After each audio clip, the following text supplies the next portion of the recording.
Welcome to your very first research tutorial on how to find sources. Today we're going to focus on using the library website. I had actually intended to start with the MLA International Bibliography. However, I thought it might be useful to actually just talk about some of the different resources available through the library's website and just generally where to find things through the website.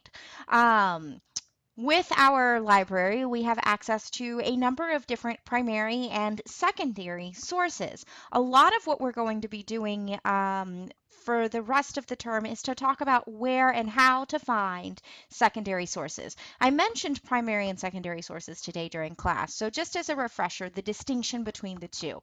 A primary source is going to be that original creative piece of work, of literature, of art, of film. Sometimes primary sources might also include things like interviews, sometimes historical data we will also consider, or historical artifacts we will also consider primary sources. Our secondary sources are going to be those sources that analyze and interpret primary sources.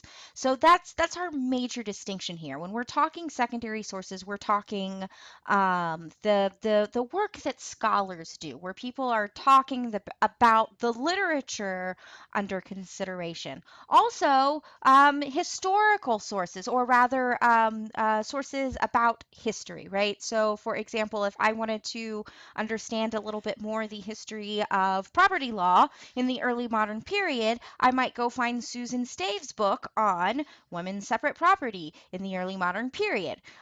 This is a secondary source about the history of, well, property law. So these kinds of sources we would also consider secondary. Um, by calling them primary and secondary, we are of course not making a claim about their worth. We're talking about instead what they're doing or the kind of artifact that it is. So the first thing we need to do is actually get to the library website. So as you can see up here, our URL is www.twu.edu/library. I highly recommend just memorizing this. However, we can get here in a number of different ways. We can just go straight to the TWU website and click on library. I believe that there is a TWU phone app that can also give us some access to stuff at the library. Me personally, I think it's just as easy to memorize the URL, and it takes us right here. So we have a number of different sections on the library website. We have here our column of just general links. The About the Libraries link is actually very helpful. You can check library hours in the calendar for when they're open because, of course, the hours do not stay the same all of the time. This takes us to our main collections over here as well, and some general how-tos about how to browse the collection, electronic collections that are available. This is a favorite of mine, the women's collection. I don't know if any of you have spent time in our special collections, but we have some really cool stuff here, including one of the largest collections of cookbooks in the world. No big deal, just one of the largest cookbooks in the world. I strongly encourage you to spend some time actually in our cookbook collection. But of course, we're also the home to things like the Texas Women's Hall of Fame, University Archives, the Whirly Girls, female helicopter pilots, also the Women Air Force Service pilots. So there's a lot of really cool stuff in our archives that we have access to that you should spend some time exploring, even if it doesn't relate to a class that you are taking at the moment. So we also have here the different kinds of searches, the universal search, the catalog search. I'm going to come back to these in a moment. These links right here under the research section. The most important one of these that you're going to use is the databases A to Z list. You can search the databases through the universal search and the catalog search, but I think it's personally a lot easier just to come to the databases A to Z list. And then, so say I'm looking for the MLA International Bibliography, I can do one of two things. I can click M and it takes me right there. Or, let me go back to the top of the page, I can do a page search and then just type in MLA, and again, it takes me right there. So this databases list is really important, and we're going to spend quite a bit of time in this database list this semester, and you should spend time getting to know the different databases available to you.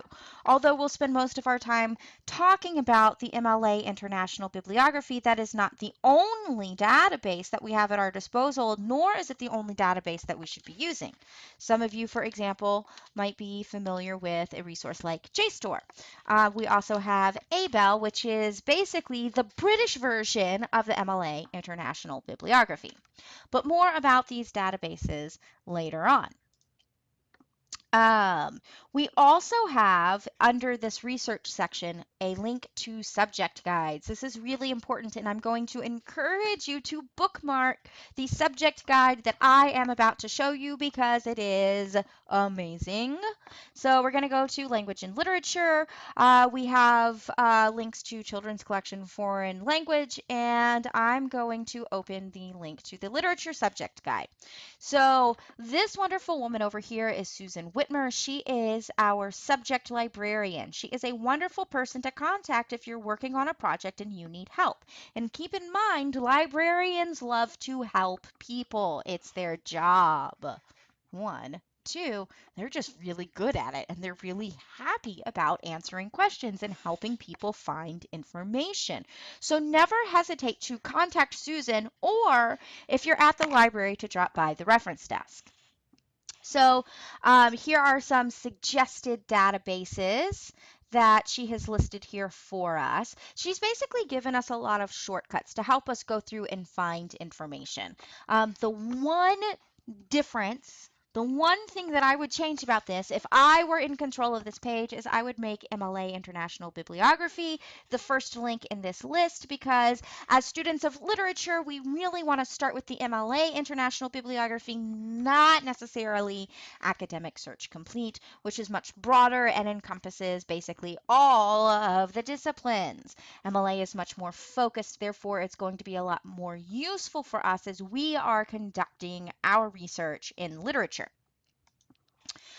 So again, here is another page focusing on articles and databases where she's really broken stuff down for us into different kinds of sections. For example, we have biography databases. The Dictionary of Literary Biography is really, really useful. And if you are studying British literature, you have access via UNT's collections, the Oxford Dictionary of National Biography, which is pretty fantastic.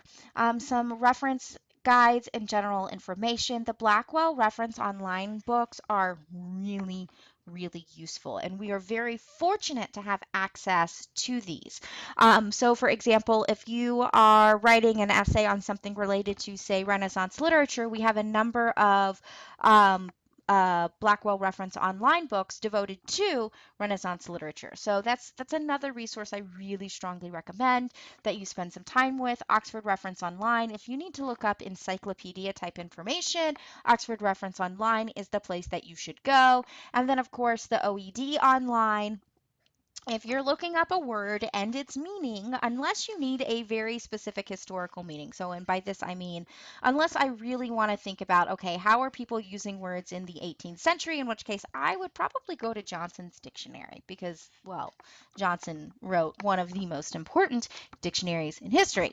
But for our purposes, generally speaking, you want to go to the OED Online. So as you can see, I'll let you explore this on your own. We have things broken up by American literature, British literature. We probably should have a world literature tab here. Um, Citing guides. So there's a lot of really useful information here. Spend time exploring this. Um, and then, of course, some different library tutorials. Another link that I want to point out, reserving a study room. You have access to study rooms for some quiet study time. You can use this link to reserve a room. Very, very helpful. We have a number of different ways to contact our librarians, and here's a link that gives you access to that.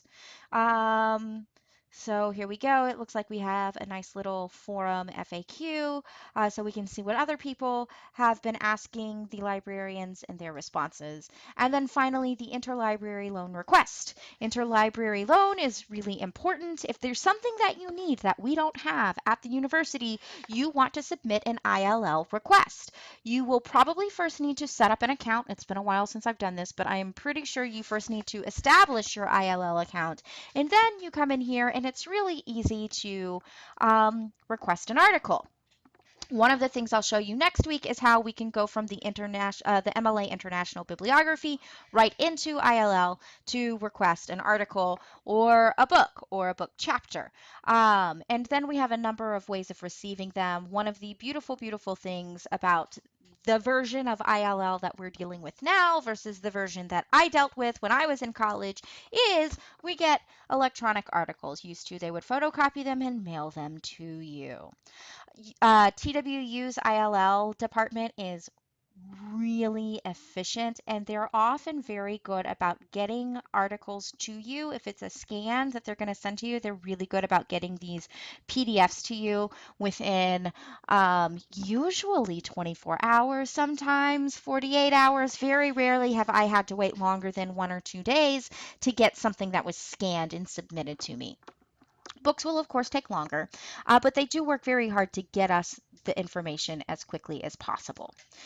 So that is an introduction to our library website, more or less. I'm going to encourage you to spend time exploring on your own.